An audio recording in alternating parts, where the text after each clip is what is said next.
वो चलाता है कि नहीं?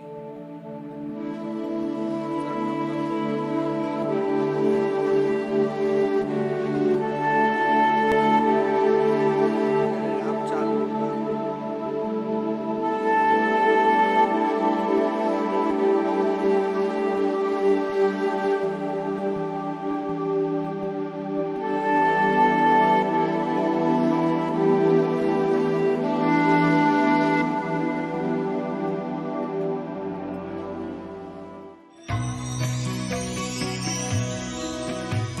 परम पावन श्री वृंदावन धाम की भूमि पर परम पूज्य सदगुरुदेव भगवान द्वाराचार्य जगत गुरु निम्बारकाचार्य श्री मुकुंद देवाचार्य पीठाधीश्वर श्री राधेश्याम शरण देवाचार्य जी महाराज के मार्गदर्शन में विश्व प्रसिद्ध भगवान श्री कृष्ण की नगरी श्री धाम वृंदावन परिक्रमा मार्ग मिथिला कुंज आश्रम में निरंतर 24 घंटे अखंड श्री युगल नाम महामंत्र संकीर्तन 30 वर्षों से चल रहा है और अखंड अहर्निश 24 घंटे सदा श्री धाम वृंदावन में मिथिला कुंज में चलता रहेगा। आज विश्व भर में अनेकों मंदिर हैं, किंतु भागवत का कोई मंदिर नहीं है। तब हमारे पूज्य गुरुदेव के भजन संकल्प से ये भाव जागा कि श्री धाम वृंदावन में एक अलौकिक भागवत मंदिर बने, जिसमें वृंदावन आने वाले सभी भक्तगण एक साथ संपूर्ण भागवत श्लोक का दर्शन कर सकें। सदगुरुदेव के इस भाव को साक्षात करने के लिए विश्व में प्रथम बार श्री धाम वृंदावन मिथिला कुंज आश्रम में श्रीमद् भागवत महापुराण के 18,000 श्लोक शिलालेख लिखित भव्य दिव्य श्रीमद् भागवत महापुराण मंदिर बनने जा रहा है। आप सब भी इस दिव्य भागवत मंदिर में अपना तन मन धन से सहयोग कर श्री धाम वृंदावन में अक्षय पुण्य प्राप्त करें। एक श्लोक शिलालेख की सेवा राशि मात्र 5100 रुपए है, जिसमें आपके नाम से एक श्लोक शिलालेख पर लिखा जाएगा। इसी प्रकार से आप 2 श्लोक की दान राशि 11,000 रुपए, 5 श्लोक की दान राशि 25,000 रुपए, 11 श्लोक की दान राशि 51,000 रुपए और 21 श्लोक की राशि है 1,01,000 रुपए देकर अनंत पुण्य के भागी बन सकते हैं। कहा गया है कलयुग केवल नाम आधारा। हम सब भी श्री धाम वृंदावन में अपने नाम से या अपने पूर्वजों के नाम से या घर में समस्त विघ्न बाधाओं को दूर करने के लिए श्री धाम वृंदावन में अखंड संकीर्तन कराने का अलौकिक पुण्य प्राप्त कर सकते हैं। साथ ही आपके द्वारा प्रदान किया गया सेवा राशि से हरि नाम संकीर्तन के साथ साथ संतों का भोजन एवं गौ माता के लिए गौग्रास समर्पित किया जाएगा।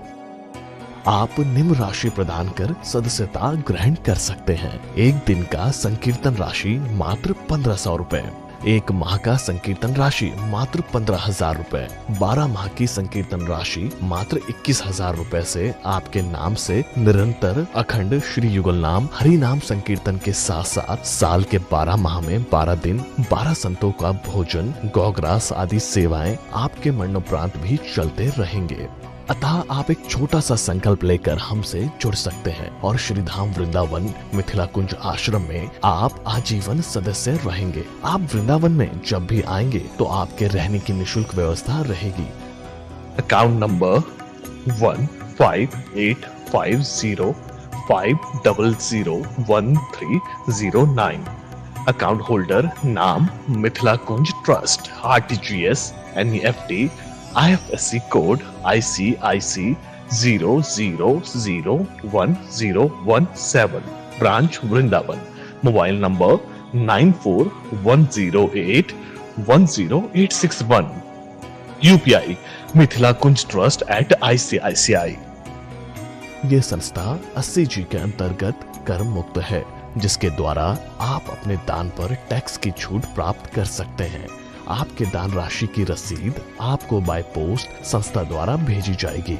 साथ में आपको संस्था का प्रमाण पत्र भी दिया जाएगा। आइए हम सब मिलकर इस दिव्य भागवत मंदिर में अपना तन मन धन से सहयोग कर श्री धाम वृंदावन में एक अलौकिक भागवत श्लोक मंदिर का निर्माण करें। अधिक जानकारी के लिए संपर्क करें और मिथिला कुंज आश्रम से जुड़ने के लिए फेसबुक, यूट्यूब और इंस्टाग्राम मिथिला कुंज ऑफिशियल पेज को फॉलो करें।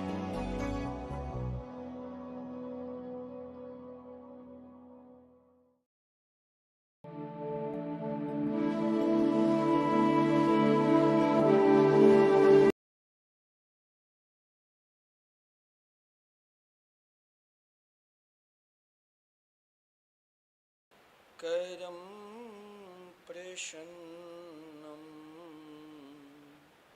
ज्ञानस्वरूपं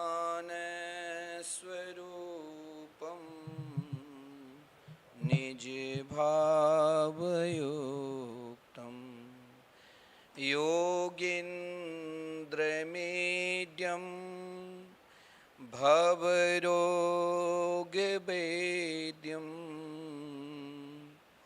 श्रीमद्गुरुं नित्यमहं स्मरामि।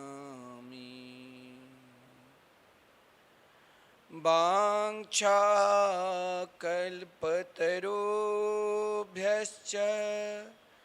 कृपासिन्धुभ्यः एव च पतितानां पावनेभ्यो वैष्णवेभ्यो नमो नमः। राधे कृष्णा राधे कृष्णा कृष्णा कृष्णा राधे राधे राधे श्यामा राधे श्यामा श्यामा श्यामा राधे राधे। राधे कृष्णा राधे कृष्णा कृष्णा कृष्णा राधे राधे राधे श्यामा राधे श्यामा श्यामा श्यामा राधे राधे। श्री वृंदावन बिहारी लाल की जय। श्री सद्गुरुदेव भगवान की जय। जय जय श्री राधे जय जय श्री राधे।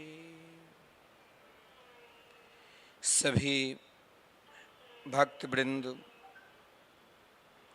जो नित्य के भांति श्री धाम वृंदावन से संतवाणी चैनल के माध्यम से और मिथिला कुंज यूट्यूब के माध्यम से आज से आप सत्संग के लाभ ले रहे हैं और आज से आप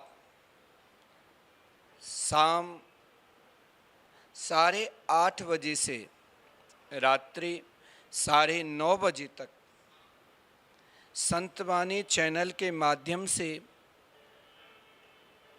शरद पूर्णिमा के पावन शुभ अवसर पर आप 5 दिवसीय रास पंचाध्याय की महिमा का रसास्वादन भी श्रवण करेंगे। तो आज हम विशेषकर, क्योंकि आज एकादशी है और आज की एकादशी का महत्व अपने आप में भी बहुत श्रेष्ठ है। श्रीधाम वृंदावन में प्रातः काल से लेकर रात्रि तक, मैं तो यहाँ तक कहूँ अहर्निशम 24 घंटे लोग एकादशी के दिन विशेषकर प्राय सब परिक्रमा लगाते रहते हैं। और आपका आश्रम मिथिला कुंज, जहाँ निरंतर 24 घंटे भगवान नाम संकीर्तन श्री राधा मोहन बिहारी में लगातार 30 वर्षों से समस्त श्रद्धालुगण आप सबके सहयोग से निरंतर चल रहे हैं। तो सज्जनों, हम सबको एकादशी के दिन क्या करना चाहिए और क्या नहीं करना चाहिए। देखिए, एकादशी के दिवस विशेषकर आप अभी नवरात्रि व्रत किया है, कल विजयादशमी का आनंद लिए और आज एकादशी के चौथे दिन के बाद फिर आज 6 तारीख है और 9 तारीख को आप एक माह तक, कई लोग ऐसे हैं जो कार्तिक मास का विधिवत पालन करते हैं, तो इस समय तो आपका लगातार उत्सव ही उत्सव होगा। और शरद पूर्णिमा के पावन शुभ अवसर पर कई भक्तों की आग्रह है कि महाराज श्री इस बार आप रास पंचाध्याय की कथा श्रवण कराएं।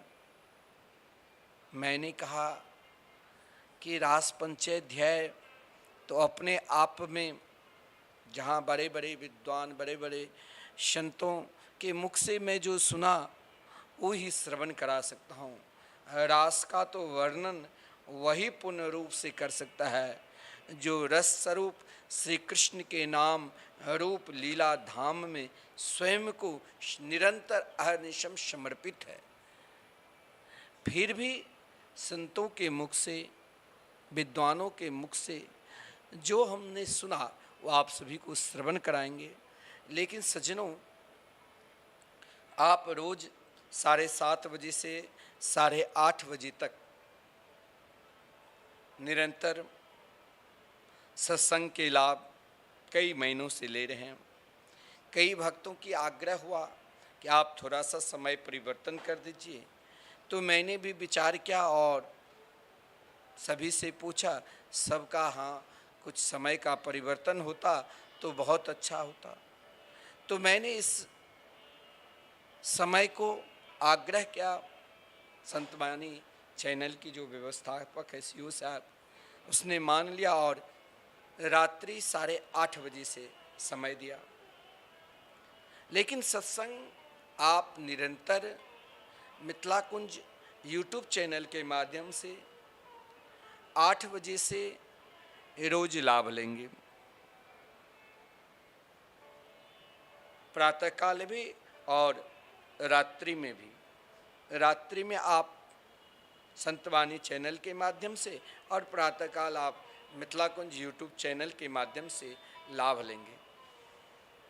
तो आज जिस दिन का जो महत्व है, जिस दिन की जो महिमा है, उस महिमा को भी हमें लाभ लेना चाहिए। तो आज एकादशी के व्रत है। देखिए, एकादशी हर प्राणी मात्र को, मानव मात्र को करना चाहिए।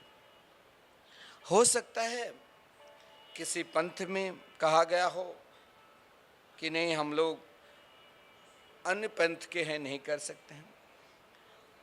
अनेक प्रकार के धर्म है, अनेक प्रकार की पंथ है, लेकिन एकादशी अगर आप जब अपने शरीर को स्वस्थ रखने के लिए, आज प्रायः पहले कम लोग योगा करते थे, अब ऐसा कोई भी घर नहीं है, घर के कोई ऐसा सदस्य नहीं है जो योगा नहीं करते हैं। किस लिए? ताकि मैं स्वस्थ रहूं। पहले 25-30 वर्ष पूर्व लोग अधिक काम करता था, गांव देहात में, शहर में। अब उतना काम नहीं, अब तो घर का भी कोई काम है तो मशीन के द्वारा तुरंत होता है। पहले लोग स्वयं उतना परिश्रम कर लेता था जितना परिश्रम आज योगा के द्वारा करते हैं। तो जिस प्रकार आप अपने शरीर को स्वस्थ रखने के लिए आप योगा करते हैं, उसी प्रकार आप अपने अंतःकरण के स्वस्थ रखने के लिए, शरीर के स्वस्थ के साथ साथ अंतःकरण के स्वस्थ रखने के लिए भी एकादशी जरूरी है। अगर आप एकादशी व्रत रखते हैं तो यहाँ 2 प्रकार के लाभ हैं, शारीरिक दृष्टि से भी और मानसिक दृष्टि से भी। जैसे आप अन्न भोजन करते हैं, किसी के कोलेस्ट्रॉल बीमारी है तो डॉक्टर क्या आपसे बोलेंगे कि आपने अधिक से अधिक फल फ्रूट लीजिए, फल खाइए, चावल रोटी और विशेषकर जो तेल घी उसे कम मात्रा में लीजिए। तो आप लेते हैं कि नहीं? और रात्रि में हो सके तो भोजन मत लो स्वस्थ रखने। जब आप ये सब कार्य डॉक्टर की बात मानकर करते हैं, किस लिए? तो स्वस्थ होने के लिए। तो हम जो एकादशी व्रत केवल 15 दिन में एक बार होती है और महीना में 2 बार हर पक्ष में। तो हम जो अन्न खाते हैं, जैसे मशीन चलता है, सामने जनरेटर है, कोई भी मशीन चलाते हैं तो 10-15 दिन में, एक दिन में उनको मशीन को रोका जाता है, उनका सर्विस होता है। उसी प्रकार शरीर के सर्विस के लिए उपवास व्रत जरूरी है। अब रोज नहीं, कम से कम 15 दिन में एक दिन। उससे क्या होगा? तो आपके शरीर पर कोई, आप ये मत सोचना कि मेरी शक्ति क्या हास हो रही है, और शक्ति बढ़ेगी। ताकि आप वो जो उपवास व्रत करते हैं, शरीर के अंदर जो अन्न की मात्रा जहाँ प्रवेश नहीं होना चाहिए, वैसे तो अन्न की मात्रा हर जगह रक्त के माध्यम से, ऊर्जा के माध्यम से प्रवेश करते हैं। परंतु शरीर स्वस्थ रखने के लिए एक दिन व्रत करना चाहिए। तो एकादशी व्रत शरीर के स्वस्थ दृष्टि से भी उत्तम है। बहुत लोग निर्जला व्रत करते हैं, जल लेकर, बहुत लोग तो जल भी नहीं, केवल निर्जला व्रत 24 घंटे। लेकिन आपका स्वस्थ शरीर जैसा काम करे, हो सके तो फल भी 2, 4, 10 बार नहीं, एक बार लेना चाहिए। एक दिन आपको व्रत करना चाहिए। और दूसरा क्या है? आप जो एकादशी व्रत करते हैं, हर दिन एकादशी, हर 24 एकादशी की व्रत होती है और 24 एकादशी के अलग अलग महिमा है। आज के दिन की जो महिमा है, जो पाप 3 प्रकार के होते हैं, मनसा, वाचा और कर्मणा। जैसे भगवान की उपासना, सर्वश्रेष्ठ उपासना क्या है? तो मनसा, वाचा, कर्मणा। उसी प्रकार पाप भी 3 तरह के, 3 प्रकार के हो जाते हैं, मनसा, वाचा और कर्मणा। हम नहीं चाहते हैं कि हमसे पाप हो, फिर भी पाप हो जाते हैं। हम नहीं चाहते कि हमारी दृष्टि से कोई पाप दिखे, फिर भी हो जाते हैं। हम नहीं चाहते हैं कि हम कोई पाप की सोचे, फिर भी ईर्ष्या तो आ ही जाती है। तो इन पापों को समाप्त करने के लिए, क्योंकि श्रीमद् भागवत महापुराण में स्पष्ट वर्णन है कि कुशल्यानासु सिद्ध्यन्ति नेत्राणि कृतानि यत्। इस कलिकाल में एक श्रेष्ठ महिमा बता दिया है। श्रीमद् भागवत महापुराण के प्रथम स्कंद में ही, जिसमें अधिकारी वक्ता, अधिकारी श्रोता का निरूपण किया गया है। तो महाराज परीक्षित जिस समय कलयुग को दमन कर रहे थे, क्योंकि कलयुग नहीं चाहते थे कि धर्म और पृथ्वी पर शांति रहे, धर्म को नष्ट करना चाहते थे, पृथ्वी पर निरंतर अशांति रहे।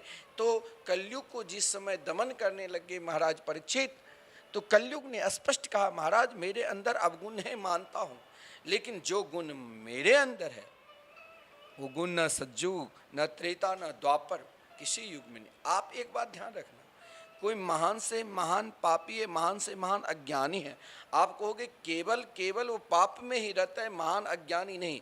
सब में कहीं ना कहीं गुण जरूर छुपा है।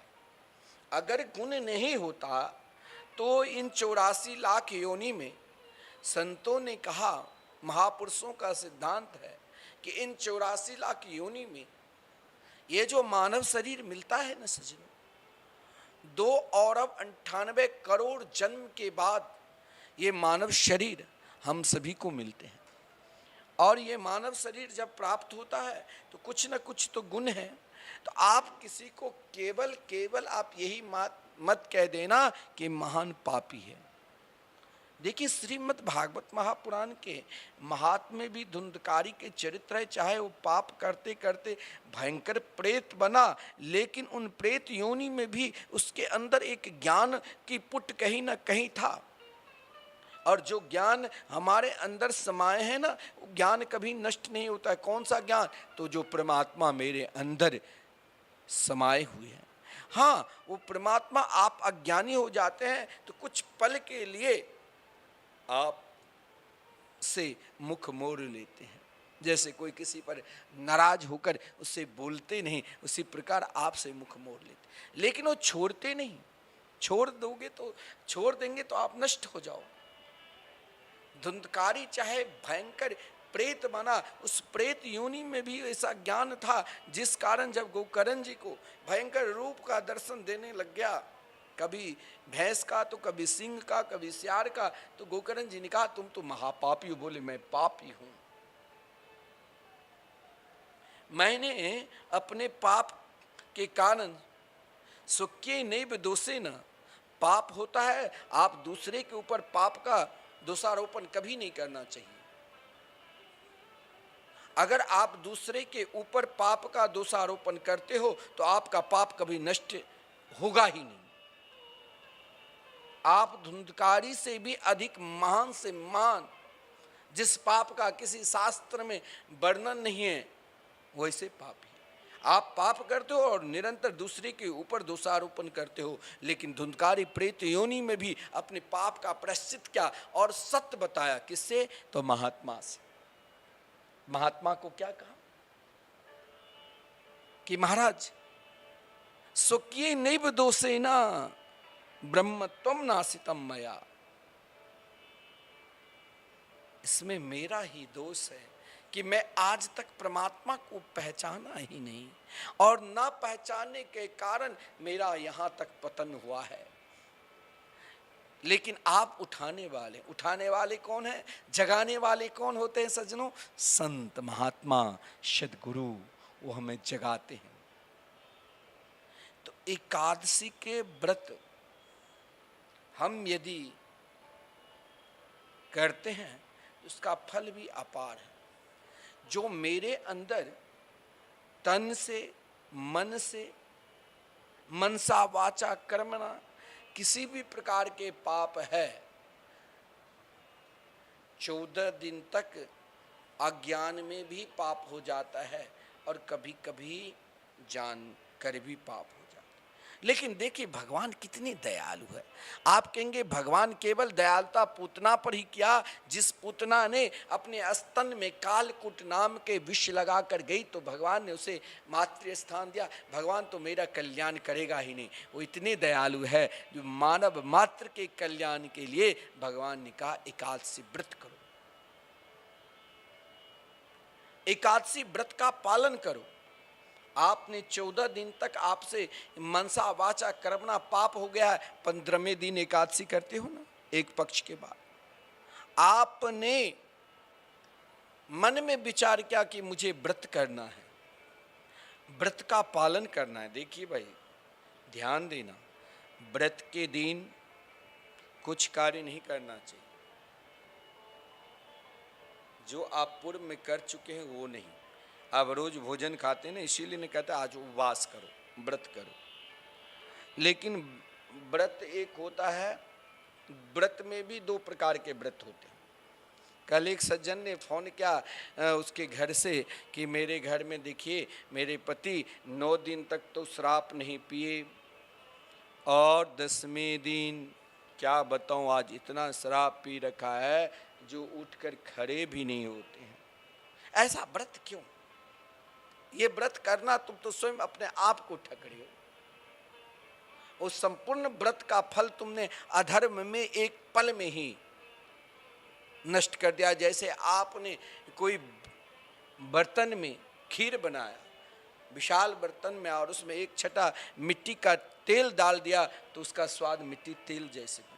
वैसे आप यदि व्रत करते हो और व्रत में भी आपके पास काम, क्रोध, लोभ, ईर्षा है तो सारा व्रत व्यर्थ है। एकादशी व्रत का नाम ही है कि आज की व्रत को आप प्रिय बनाओ, शांति युक्त बनाओ, मधुरमय बनाओ। कैसे करो, किस प्रकार करूं, ऐसा कौन सा आचरण करूं जो व्रत प्रिय व्रत हो जाए। व्रत को प्रिय व्रत बनाना है, जिस व्रत से मन में भी कभी किसी के प्रति अनिष्ट सोच ना हो, मन से भी अशब्द ना निकले, मनसा वाचा कर्मणा कभी भी हमसे किसी भी प्रकार के अधर्म ना हो जाए।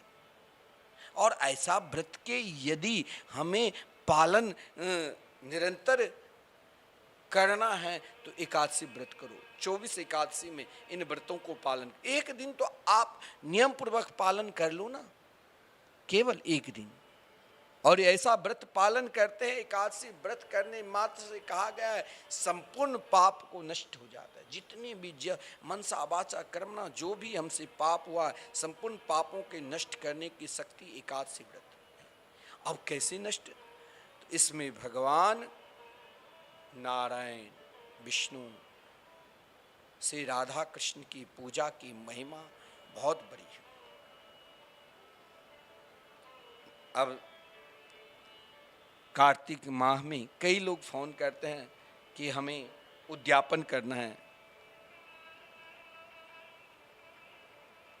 उद्यापन आप करोगे, लेकिन उन उद्यापन को जिस प्रकार आप श्री राधा कृष्ण को यहाँ तुलसी के विवाह कराया जाता है बड़ा धूमधाम के साथ, जिसके अंदर जो सामर्थ्य है, विवाह की तरह उत्सव मनाते हैं कई लोग। लेकिन आप स्वयं अपने जीवन के उत्सव को क्यों नष्ट कर देते हो? जीवन में सदा उत्साह रखना है, जीवन में सदा आनंद को प्राप्त करना है, तो आपको क्या करना होगा? एकादशी के व्रत के दिन एक संकल्प लेना पड़ेगा। संकल्प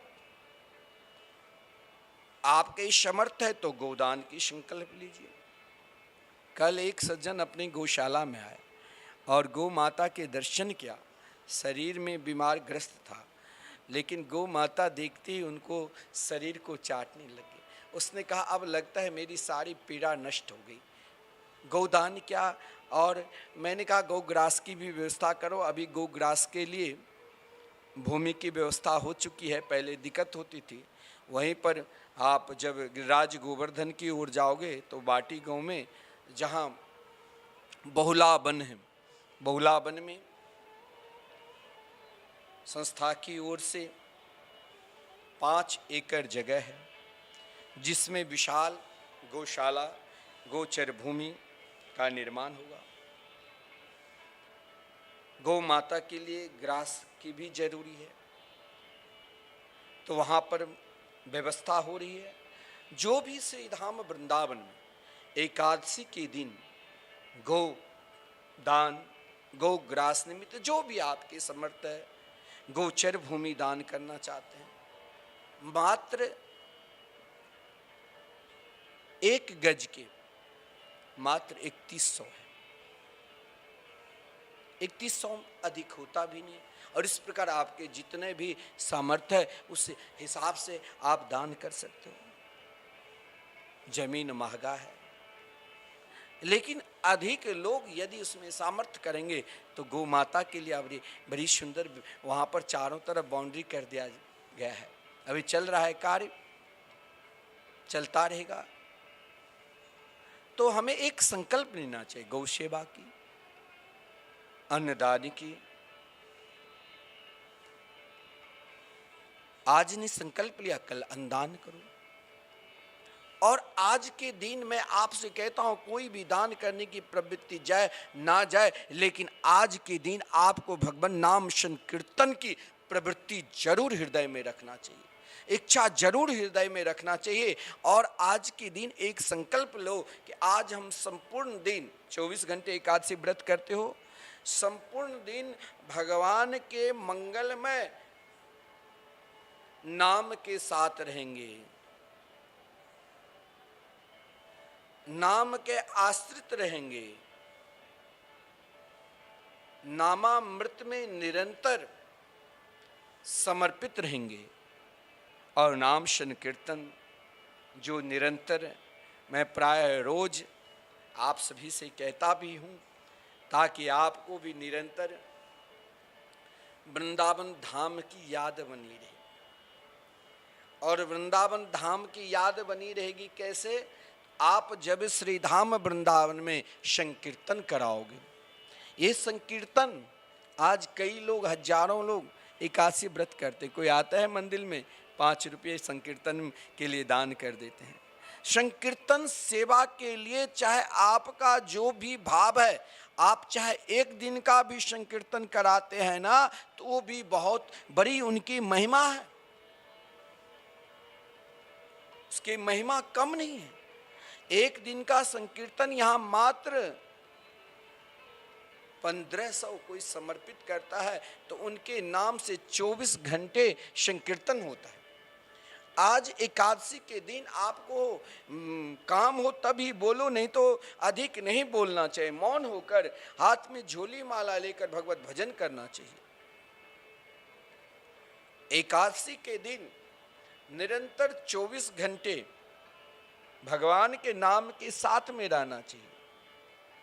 रात्रि में बहुत लोग सामूहिक कीर्तन भी करते हैं और बहुत अकेला बैठकर भी घर में भजन करते रहते हैं, ताकि रात्रि जागरण हो।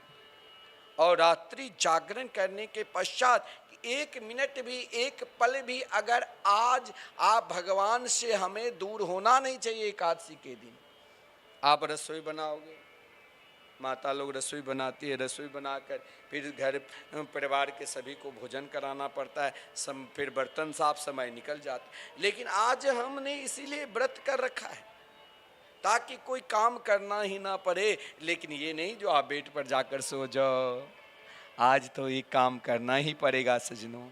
वो काम क्या है? भगवान नाम संकीर्तन। नाम संकीर्तन के प्रति स्वयं को अपने आप संपूर्ण तन मन धन से समर्पित हो जाओ।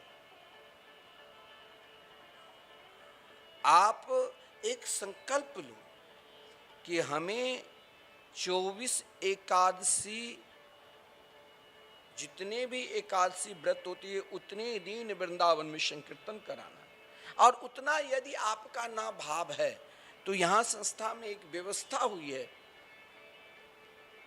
संकीर्तन के प्रेमी जो सदस्यगण है, उसने कहा कि कोई भी व्यक्ति निरंतर श्री धाम वृंदावन में जैसे अखंड संकीर्तन चल रहे हैं और इस संकीर्तन को अखंड चलावे, तो उसके लिए भी व्यवस्था है कि आप 21,000 समर्पित करते हैं तो आपके नाम से साल के 12 दिन संकीर्तन, 24 घंटे। एक नाम की कोई वर्णन कर सकता है? और यहाँ 24 घंटे भगवान श्री राधा कृष्ण के मंगल में नाम चलता रहेगा आपके नाम से।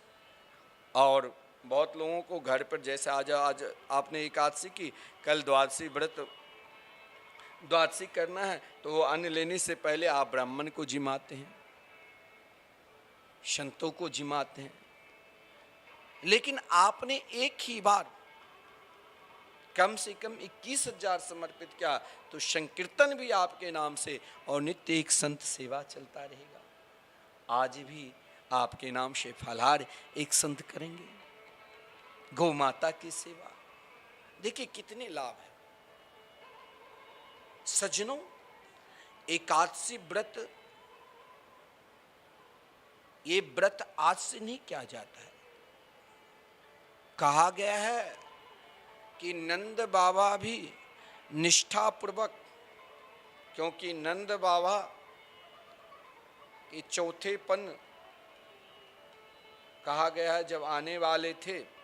आज द्वापर में वैसे लोगों की अवस्था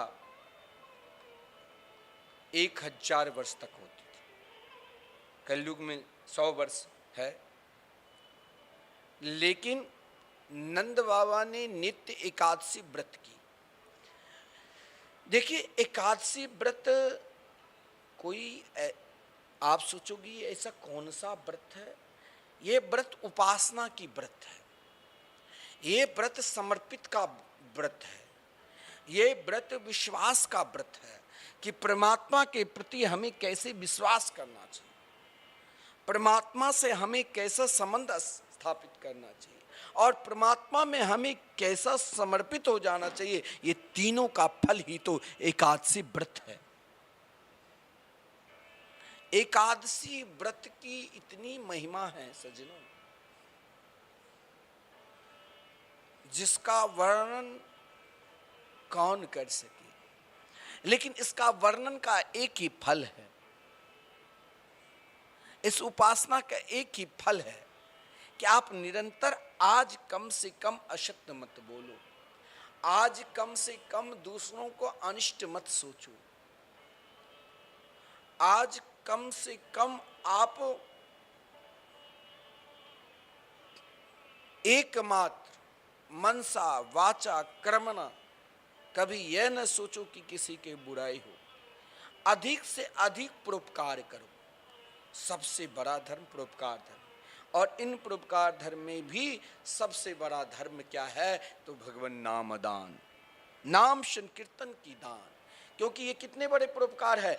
आप यदि कीर्तन करवाते हैं और कीर्तन करते हैं तो जानते हैं इस कीर्तन का फल, जो जीव जंतु असहाय है, उठ भी नहीं सकता, बोल भी नहीं सकता, उनका भी कल्याण भगवान के मंगलमय नाम से हो जाता है। आज आप परिक्रमा में देखोगे हजारों लाखों लोग परिक्रमा लगाते हैं और आपके द्वारा यहाँ संकीर्तन चलता है तो श्रीधाम वृंदावन में ना जाने कब किस मार्ग से निकलेगा और उनकी कान में अगर नाम भगवान प्रवेश कर जाए और एक बार वो राधे कृष्ण कृष्ण कृष्ण राधे राधे, राधे श्याम श्याम श्याम राधे राधे अगर वो जाप करने लग जाता है, उनका जब उन नाम उपासना से कल्याण हुआ तो आपका जरूर होगा। एकादशी को जागरण लोग करते हैं, क्यों जागरण करते हैं? ताकि जागते, आज मुझे सोना है ही नहीं, आज मुझे निरंतर प्रियाप्रतम के चिंतन करना है, एक पल भी एक क्षण भी आज न सोकर, क्योंकि कहा गया है बहुत दिन सो लिया रे अब तू जाग मुसाफिर जाग। मैंने तो बहुत सो चुका हूं, अब मुझे जागकर प्रियाप्रतम के चिंतन करना है, संकीर्तन करना है। मैंने कहा देखिए एकादशी का फल, नंद बाबा ब्रज के राजा, नंद बाबा कोई साधारण नहीं थे। नंद बाबा कहा गया है नंदो यानंद रूपस्य यशोदा मुक्तिदायिनी। नंद बाबा सदा प्रसन्न मुद्रा में क्यों रहते थे? आनंद, क्योंकि वो निरंतर आनंद के स्वरूप ही थे, और जहां आनंद है वहीं तो प्रेम आह्लाद है, वो प्रेम स्वरूप वहीं तो प्रकट होते हैं, वहीं तो श्री कृष्ण आते हैं। और आपको इस संसार में सबसे अधिक आनंद चाहिए तो स्वयं को दोनों हाथ को उठाकर भगवान नाम संकीर्तन करने लग जाओ। आज देखो देश विदेश से, अभी कार्तिक मास प्रारंभ होगा 9 तारीख से, आप देखना लाखों विदेशी परिक्रमा मार्ग में प्रातः काल ब्रह्म मुहूर्त से ही दोनों हाथ को उठाकर पैर को ताथिया नाचते हुए हरे कृष्ण कृष्ण कृष्ण हरे हरे, हरे राम राम राम हरे हरे संकीर्तन करते हुए मस्त रहते हैं। मस्ती में डूबे रहने के लिए सबसे बड़ी दवा है, औषधि है हरि नाम संकीर्तन। वो आपको दुनिया को भुलाकर एकमात्र प्रियाप्रतम को याद दिलाते हैं, वही तो संकीर्तन है। वो आपके भाव में ऐसे प्रवेश कर जाएंगे जिस भाव में मेरे तो गिरधर गोपाल दूसरों न कोई भाव रहेगा। संकीर्तन में वो शक्ति है जो आपको सीधे आनंद से आह्लाद में प्रवेश करा देंगे। आनंद नंद बाबा नंदो ही आनंद रूप से जो सदा मुस्कुराते रहते थे, तो मुस्कान के प्रतीक श्री कृष्ण उनके लाला बनकर आए। तो एकादशी व्रत देखिए, श्रीमद् भागवत महापुराण में भगवान श्री कृष्ण के संपूर्ण बाल लीला के उपरांत और रास की कथा आदरणीय श्रीमान सुखदेव जी महाराज परीक्षित को श्रवण कराने वाले थे। आज से आप भी संत वाणी चैनल के माध्यम से रात्रि 8:30 बजे से पूर्णिमा तक महाराज की कथा श्रवण करो। तो नंद बाबा भी स्वयं को एकादशी व्रत करते थे। श्रीमद् भागवत महापुराण में लिखा हुआ है, आदरणीय श्रीमान सुखदेव जी वर्णन करते हैं, महाराज परीक्षित को श्रवण कराते हैं। अब आप ये स्वयं ध्यान देना कि एकादशी क्या है। जब महाराज परीक्षित ने भागवत के प्रारंभ में ही महाराज परीक्षित को प्रथम स्कंद में श्राप लगा, तो सब कुछ छोड़ दिया। देखिए, छोड़ना भी अति कठिन है, लेकिन कन्हैया के लिए सब कुछ छोड़ दिया। यहाँ तक कि भाई हम कहीं भी जाते हैं किसी तीर्थ स्थान में, परंतु ये ममता आसक्ति बार बार मोबाइल फोन लगाकर महाराज हम वीडियो कॉल या बात करते रहते हैं, कैसे हम किस कमरा में सोए हैं, क्या खाना खाते हैं। लेकिन महाराज परीक्षित जब आदरणीय श्रीमान सुखदेव जी के शरण में गंगा जी के पावन तट पर शुक तीर्थ में प्रवेश किया, तो वहाँ सर्वप्रथम ममता जो अपनी ममता और आसक्ति को वहीं छोड़ कर गए कि अपने पुत्र से कहा, अब तुम संभालो, भारत के सम्राट बनो, पृथ्वी के सम्राट। अब तो मुझे अपने जीवन में एकमात्र श्री कृष्ण के चरणार बनने चाहिए। मतिम कृष्ण जी, शरीर कहीं भी चला जाए, लेकिन ये बुद्धि निरंतर घर में ही अटका रहता है कि मेरी पत्नी क्या करती होगी, मेरे पति क्या करते होंगे, मेरे बेटा क्या करता होगा, मेरी बेटी क्या करती होगी, मेरी बहू ना जाने क्या करती होगी। यही सब चिंतन करता रहता है।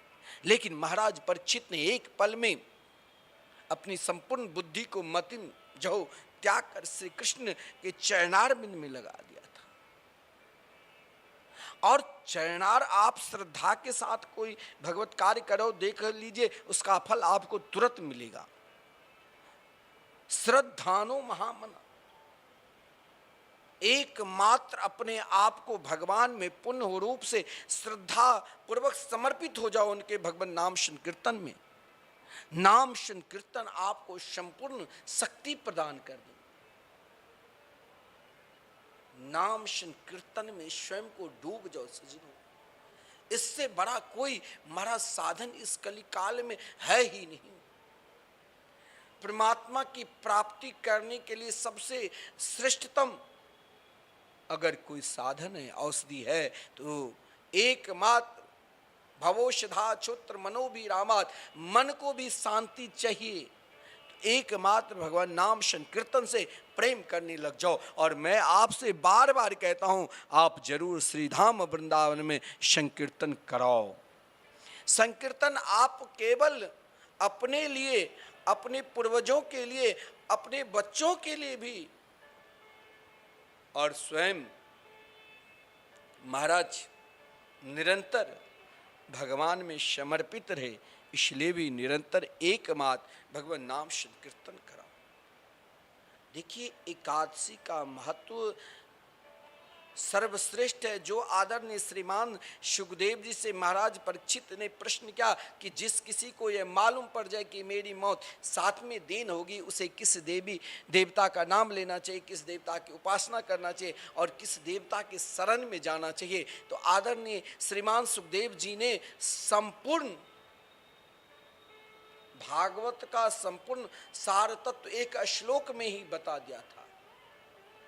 समझदार तुरंत समझ जाते हैं, ऐसा ऐसा समझदार है, इशारे को ही जान जाते हैं। तो महाराज परीक्षित तो पहले ही समझ गया था जब आदरणीय श्रीमान सुखदेव जी ने कहा कि आपका प्रश्न बहुत श्रेष्ठ है।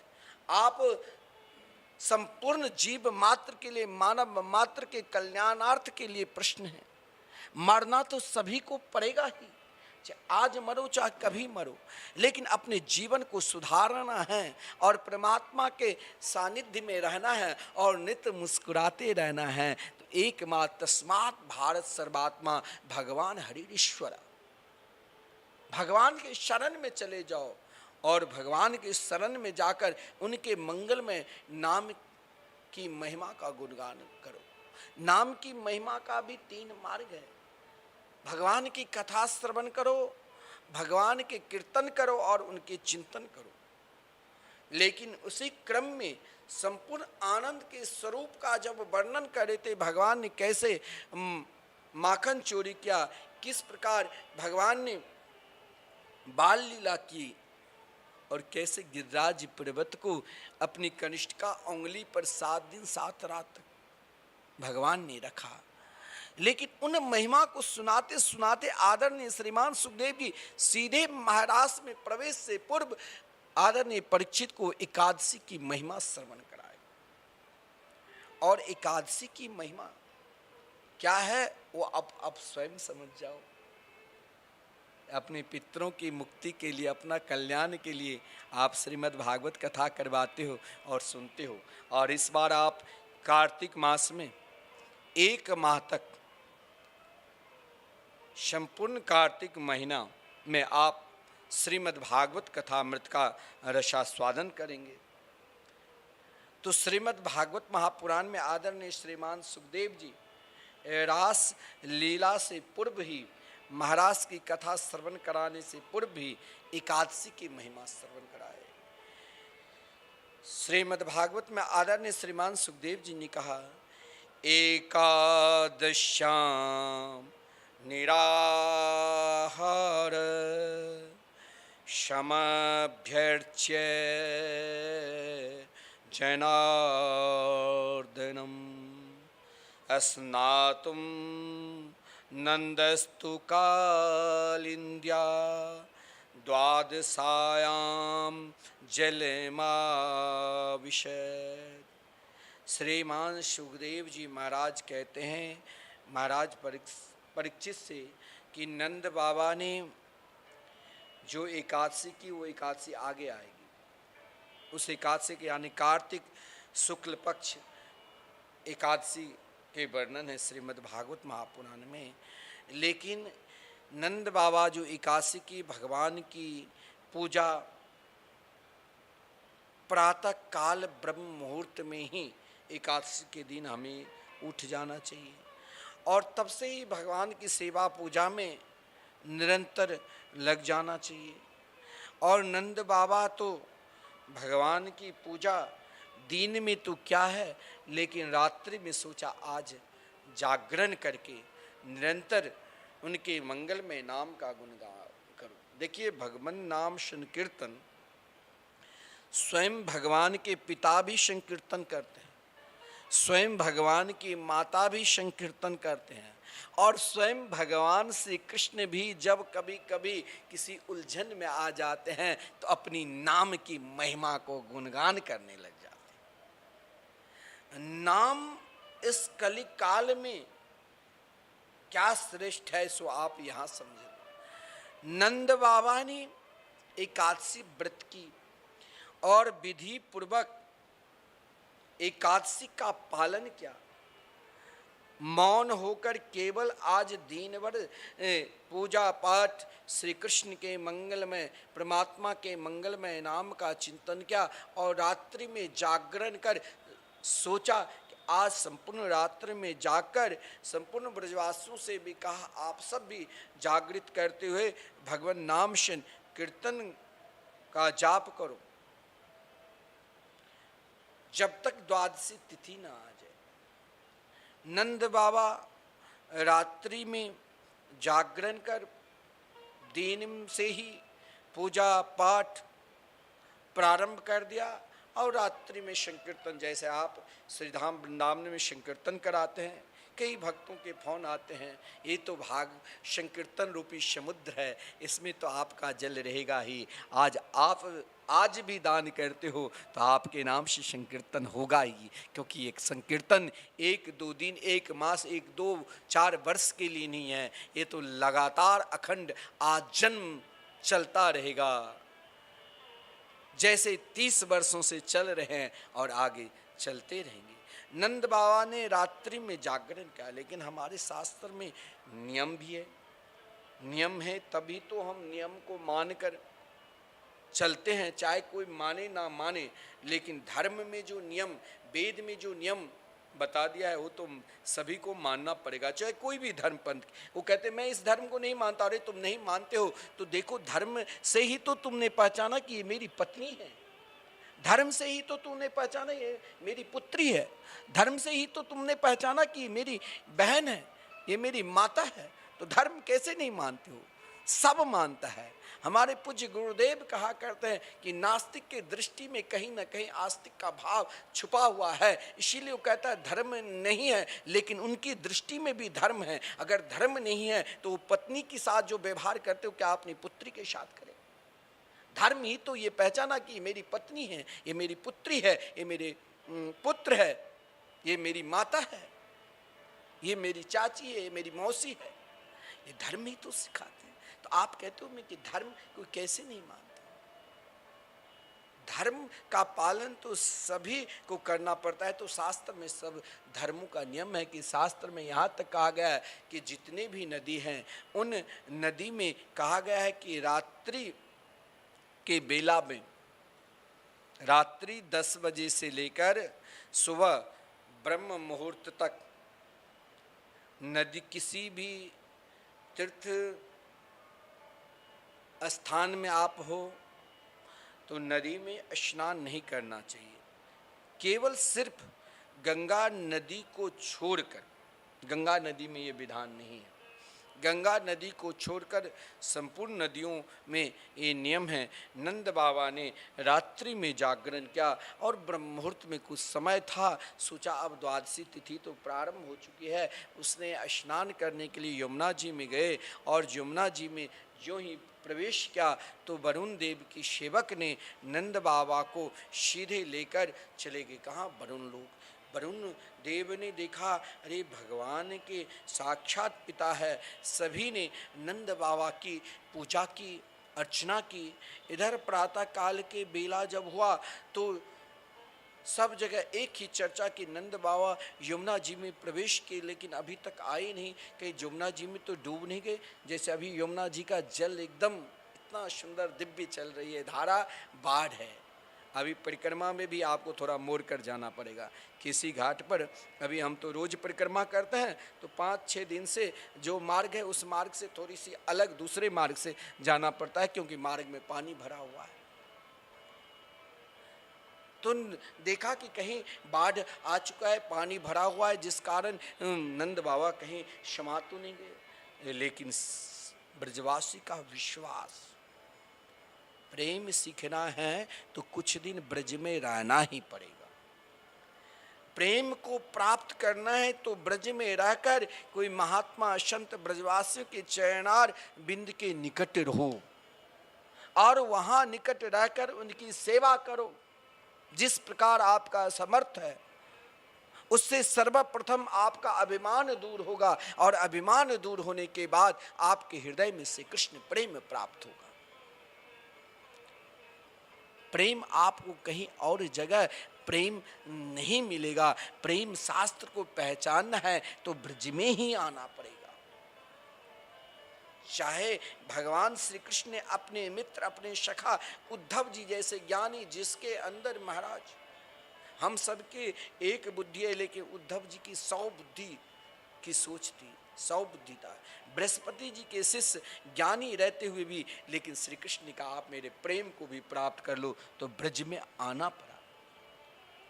तो आपको भी अगर प्रेम चाहिए, आप कुछ दिन ब्रजवास करो, धाम निवास करो, और धाम निवास से पूर्व आप पहले धाम में संकीर्तन करो।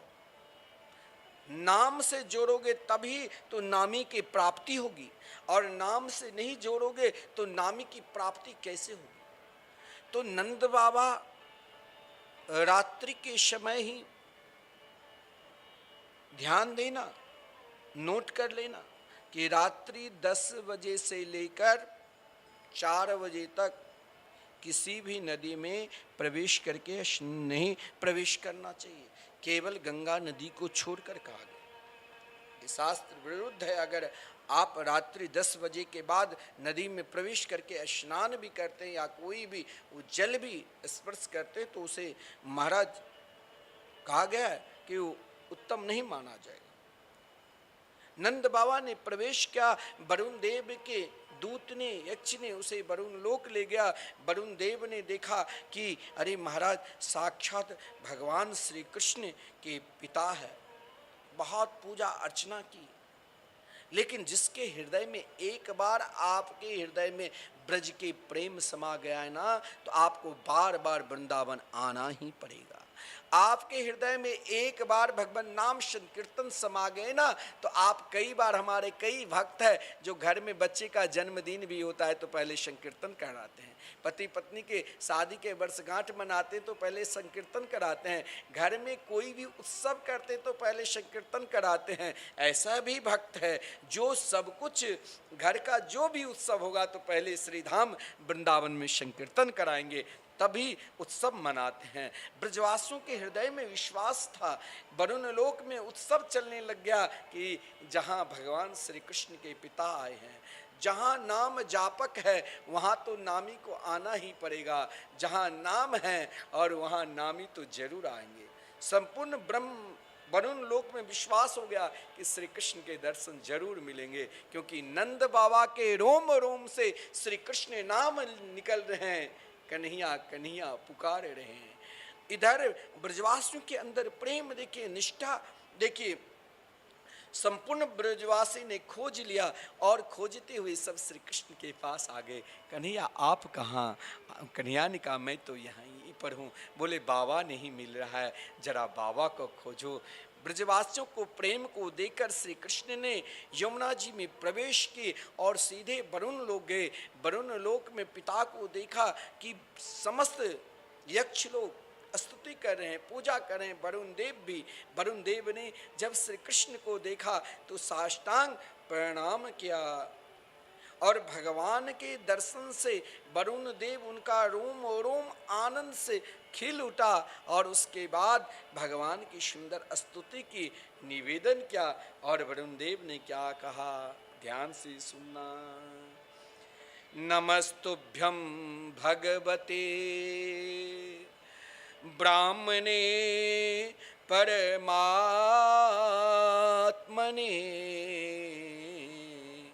न यत्र श्रूयते माया लोक सृष्टि विकल्पना। प्रभु आप मेरा शरीर धारण करना, मेरे जीवन को आपने आज सफल कर दिया। आज मुझे संपूर्ण, वरुण देव कह रहे हैं, संपूर्ण पुरुषार्थ प्राप्त हो गया। क्यों पुरुषार्थ हो गया? एक साथ संपूर्ण पुरुषार्थ को भी आपको प्राप्त करना है तो श्री कृष्ण के चरणार बिंद में समर्पित होना ही पड़ेगा। ये मैं नहीं कह रहा हूँ, इस श्रीमद् भागवत महापुराण में जब श्री कृष्ण की स्तुति वरुण देव ने की तो वरुण देव ने पहले ही कहा कि आज मुझे संपूर्ण पुरुषार्थ प्राप्त हो गया, क्योंकि आज मुझे आपके चरणों की सेवा का शुभ अवसर प्राप्त हुआ है। भगवान जिन्हें भी आपके चरण कमलों की सेवा का शुभ अवसर मिला है, वो जीव मात्र, प्राणी मात्र भव सागर से पार हो गए। हे प्रभु, आप भक्तों के और भगवान वेदांतियों के भक्त के लिए आप भगवान हैं, वेदांतियों के लिए आप ब्रह्म हैं और योगी के लिए आप परमात्मा हैं। आपके रूप में भिन्न भिन्न लोक सृष्टियों की कल्पना करने वाली माया नहीं है, ऐसा वेद का है, ऐसा श्रुति कहती है। हे प्रभु, मैं आपको बार बार नमस्कार करता हूँ।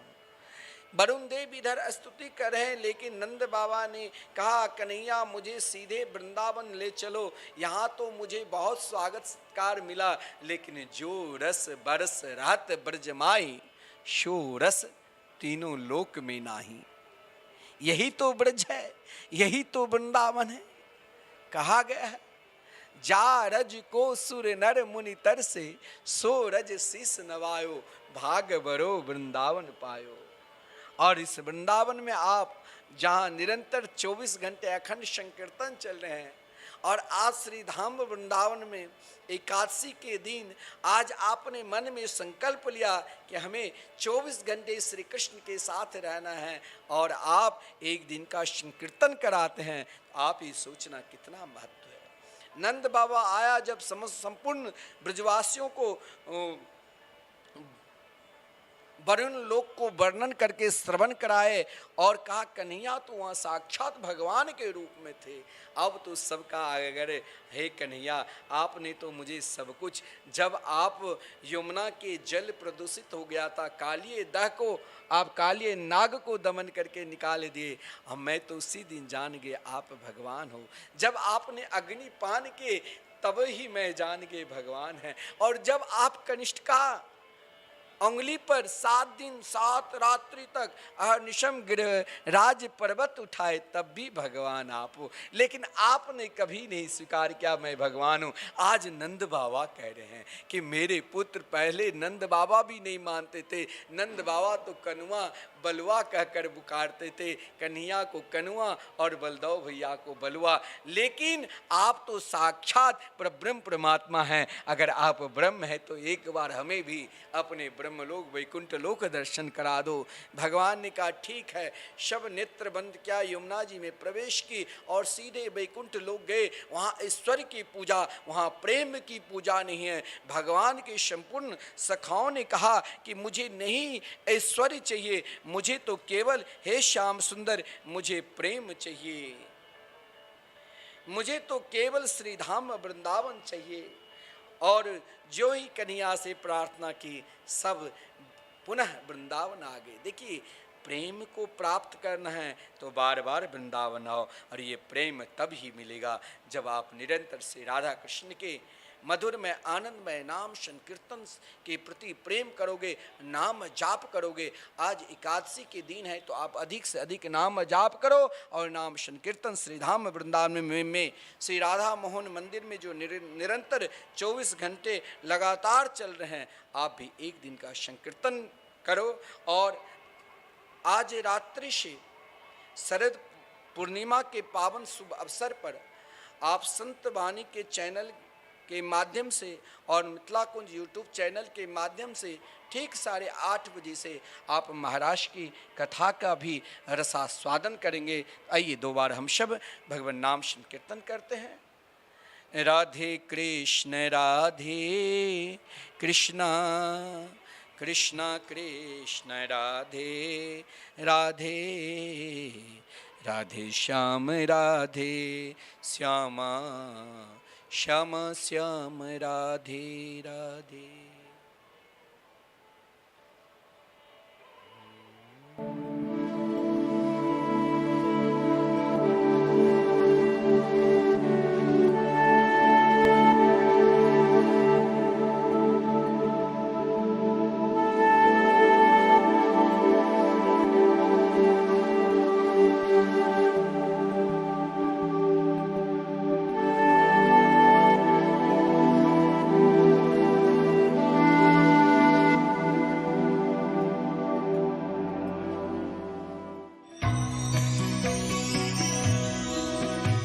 परम पावन श्री वृंदावन धाम की भूमि पर परम पूज्य सदगुरुदेव भगवान द्वाराचार्य जगत गुरु निम्बारकाचार्य श्री मुकुंद देवाचार्य पीठाधीश्वर श्री राधेश्याम शरण देवाचार्य जी महाराज के मार्गदर्शन में विश्व प्रसिद्ध भगवान श्री कृष्ण की नगरी श्री धाम वृंदावन परिक्रमा मार्ग मिथिला कुंज आश्रम में निरंतर 24 घंटे अखंड श्री युगल नाम महामंत्र संकीर्तन 30 वर्षों से चल रहा है और अखंड अहर्निश 24 घंटे सदा श्री धाम वृंदावन में मिथिला कुंज में चलता रहेगा। आज विश्व भर में अनेकों मंदिर हैं, किंतु भागवत का कोई मंदिर नहीं है। तब हमारे पूज्य गुरुदेव के भजन संकल्प से ये भाव जागा कि श्री धाम वृंदावन में एक अलौकिक भागवत मंदिर बने, जिसमें वृंदावन आने वाले सभी भक्तगण एक साथ संपूर्ण भागवत श्लोक का दर्शन कर सकें। सदगुरुदेव के इस भाव को साक्षात करने के लिए विश्व में प्रथम बार श्री धाम वृंदावन मिथिला कुंज आश्रम में श्रीमद् भागवत महापुराण के 18,000 श्लोक शिलालेख लिखित भव्य दिव्य श्रीमद् भागवत महापुराण मंदिर बनने जा रहा है। आप सब भी इस दिव्य भागवत मंदिर में अपना तन मन धन से सहयोग कर श्री धाम वृंदावन में अक्षय पुण्य प्राप्त करें। एक श्लोक शिलालेख की सेवा राशि मात्र 5100 रुपए है, जिसमें आपके नाम से एक श्लोक शिलालेख पर लिखा जाएगा। इसी प्रकार से आप 2 श्लोक की दान राशि 11,000 रुपए, 5 श्लोक की दान राशि 25,000 रुपए, 11 श्लोक की दान राशि 51,000 रुपए और 21 श्लोक की राशि है 1,01,000 रुपए देकर अनंत पुण्य के भागी बन सकते हैं। कहा गया है कलयुग केवल नाम आधारा। हम सब भी श्री धाम वृंदावन में अपने नाम से या अपने पूर्वजों के नाम से या घर में समस्त विघ्न बाधाओं को दूर करने के लिए श्री धाम वृंदावन में अखंड संकीर्तन कराने का अलौकिक पुण्य प्राप्त कर सकते हैं। साथ ही आपके द्वारा प्रदान किया गया सेवा राशि से हरि नाम संकीर्तन के साथ साथ संतों का भोजन एवं गौ माता के लिए गौग्रास समर्पित किया जाएगा। आप निम्न राशि प्रदान कर सदस्यता ग्रहण कर सकते हैं। एक दिन का संकीर्तन राशि मात्र 1,500 रुपए, एक माह का संकीर्तन राशि मात्र 15,000 रुपए, 12 माह की संकीर्तन राशि मात्र 21,000 रुपए से आपके नाम से निरंतर अखंड श्री युगल नाम हरि नाम संकीर्तन के साथ साथ साल के 12 माह में 12 दिन 12 संतों का भोजन गौग्रास आदि सेवाएं आपके मरणोपरांत भी चलते रहेंगे। अतः आप एक छोटा सा संकल्प लेकर हमसे जुड़ सकते हैं और श्री धाम वृंदावन मिथिला कुंज आश्रम में आप आजीवन सदस्य रहेंगे। आप वृंदावन में जब भी आएंगे तो आपके रहने की निशुल्क व्यवस्था रहेगी। Account number 158505001309। अकाउंट होल्डर नाम Mithila Kunj trust, RTGS, NEFT, IFSC code ICIC 00011017। Branch Vrindavan. Mobile number 9410810861। UPI Mithila Kunj trust @ICICI। ये संस्था 80G के अंतर्गत कर मुक्त है, जिसके द्वारा आप अपने दान पर टैक्स की छूट प्राप्त कर सकते हैं। आपके दान राशि की रसीद आपको बाय पोस्ट संस्था द्वारा भेजी जाएगी। साथ में आपको संस्था का प्रमाण पत्र भी दिया जाएगा। आइए हम सब मिलकर इस दिव्य भागवत मंदिर में अपना तन मन धन से सहयोग कर श्री धाम वृंदावन में एक अलौकिक भागवत श्लोक मंदिर का निर्माण करें। अधिक जानकारी के लिए संपर्क करें और मिथिला कुंज आश्रम से जुड़ने के लिए फेसबुक, यूट्यूब और इंस्टाग्राम मिथिला कुंज ऑफिशियल पेज को फॉलो करें।